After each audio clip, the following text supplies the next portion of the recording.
Welcome to biology पाठशाला। मेरे प्यारे बच्चों, today's class is dedicated for 12th class UP board student.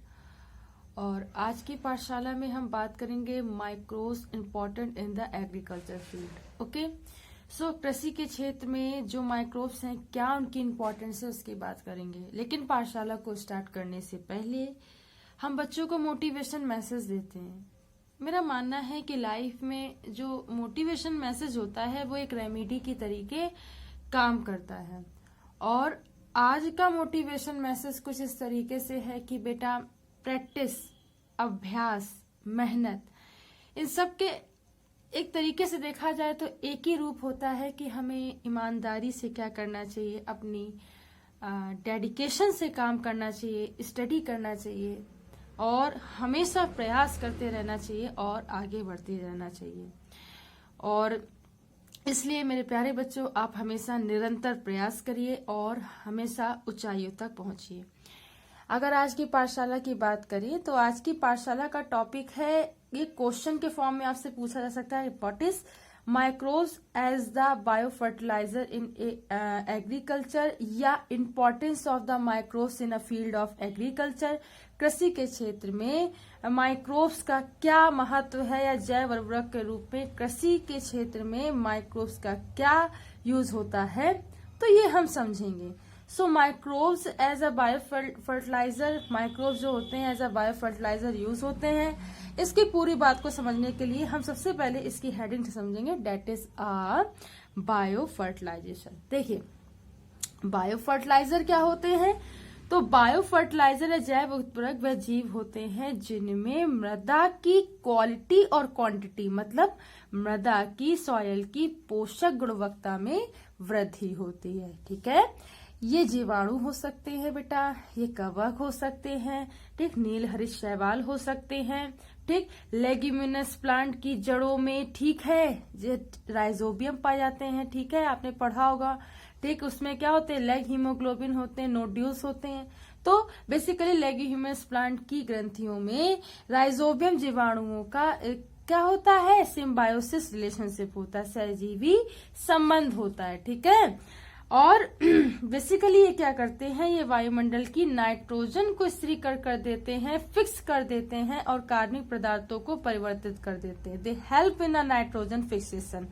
और देखिए, जैसे कि मैं आपको बताऊं, Azospirillum and Azotobacter, Azospirillum and the Azotobacter जो होते हैं, ये जो बैक्टीरिया होते हैं, ये मृदा या सॉयल में मुक्त रूप से मिलते हैं तथा वायुमंडल की नाइट्रोजन का क्या करते हैं, स्थिरीकरण करते हैं, नाइट्रोजन स्थिरीकरण का प्रोसेस करते हैं। और कवक तथा पादप मूल का सहजीवी जैसे माइकोराइजा होता है, ठीक है, क्या होता है, माइकोराइजा होता है, वो क्या करता है, इस कवक के कारण फास्फोरस का जो मृदा से अवशोषण जो होती है वो कई गुना बढ़ जाती है। तो ये काम माइकोराइजा करता है। ठीक है, आगे देखिए, धान के खेत में साइनोबैक्टीरिया जैव उर्वरक की भूमिका निभाते हैं। तो धान के खेत में जो साइनोबैक्टीरिया होते हैं, डेट इज द बीजीए कह दें, ठीक है, बीजीए का मतलब ब्लू ग्रीन एल्गी, बीजीए का मतलब क्या होता है, ब्लू ग्रीन एल्गी।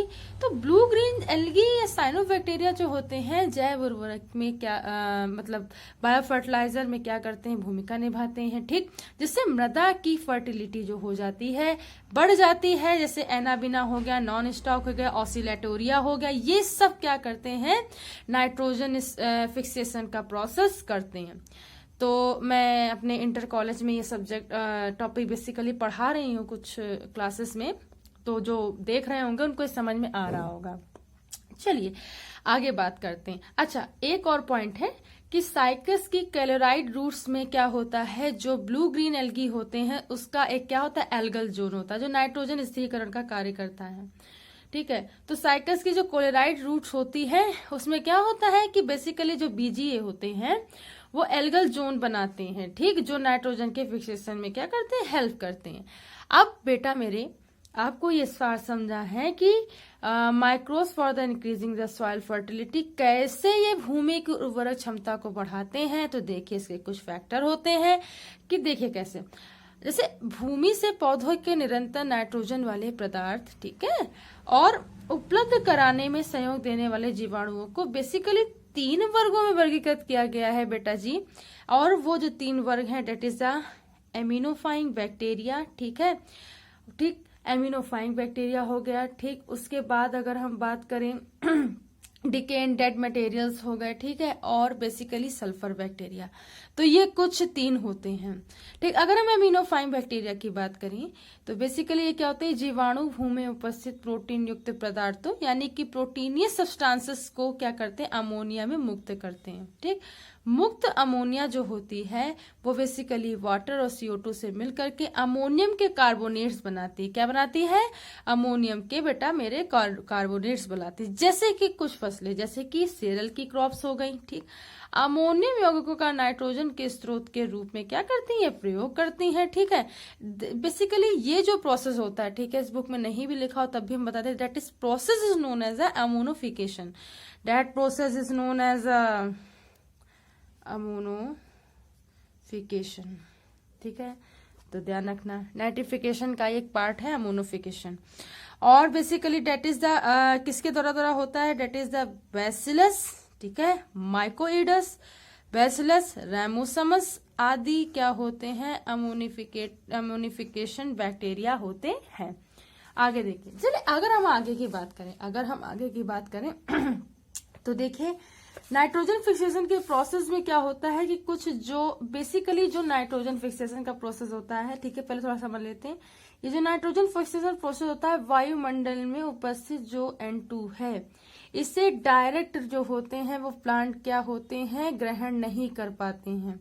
तो इसमें क्या होता है कि विभिन्न प्रकार के जो बैक्टीरिया होते हैं, ठीक है, तो ये जो Na2 को होते हैं ये क्या करते हैं, NO3 या नाइट्रेट के रूप में क्या करते हैं, ग्रहण करते हैं। क्या करते हैं, नाइट्रेट के रूप में ग्रहण करते हैं और इसे क्या करते हैं, फिक्स करते हैं, स्थिरीकृत करते हैं। ये जो प्रोसेस होता है उसे नाइट्रोजन स्थिरीकरण करते हैं।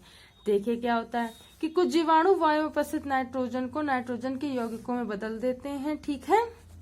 और ये क्या करते हैं, ये बेसिकली एजेटोबैक्टर ना क्लास्ट्रीडियम मिट्टी में स्वतंत्र रूप से रहते हैं और मिट्टी के मृत्यु होने, मिट्टी के कणों के बीच उपस्थित, ठीक, वायुमंडल से नाइट्रोजन को अवशोषित करके नाइट्रोजन के यौगिक में परिवर्तित कर देते हैं। अब इन्होंने बताया नहीं है, बेसिकली नाइट्रेट में परिवर्तित करते हैं और इन जीवाणुओं के मृत्यु होने पर इनके अपघटन से मुक्त अमोनिया या जीवाणुओं की सहायता से पहले नाइट्राइट और फिर नाइट्रेट में परिवर्तित किया जाता है, ठीक है। तो सबसे पहले नाइट्राइट बनेगा, फिर उसके बाद नाइट्रेट में ये फिक्स होता है और इस प्रोसेस को नाइट्रोजन फिक्सेशन कहते हैं, जिसके पौधों के द्वारा उपयोग कर लिया जाता है, जिसका पौधों के द्वारा उपयोग कर लिया जाता है।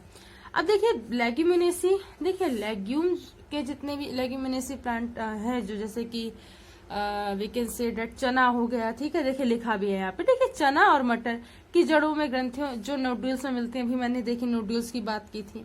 तो बेसिकली होता क्या है कि इनमें रहने वाले जीवाणु जैसे कि राइजोबियम लेग्यूमिनोसोरम वायु से मुक्त नाइट्रोजन को अवशोषित करके नाइट्रोजन यौगिक बनाते हैं और इसमें क्या होता है कि इससे जो होता है वो पहले क्या बनता है, नाइट्राइट, फिर बनता है नाइट्रेट। इससे क्या होता है कि एक सिम्बायोसिस का प्रोसेस होता है, ठीक है।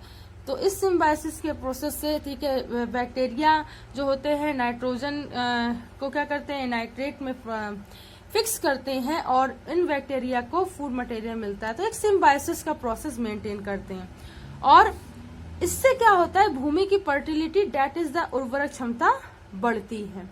तो मेरे प्यारे बच्चों, आज की पाठशाला में इतना ही, हम कल की पाठशाला में आगे बताएंगे, ठीक है।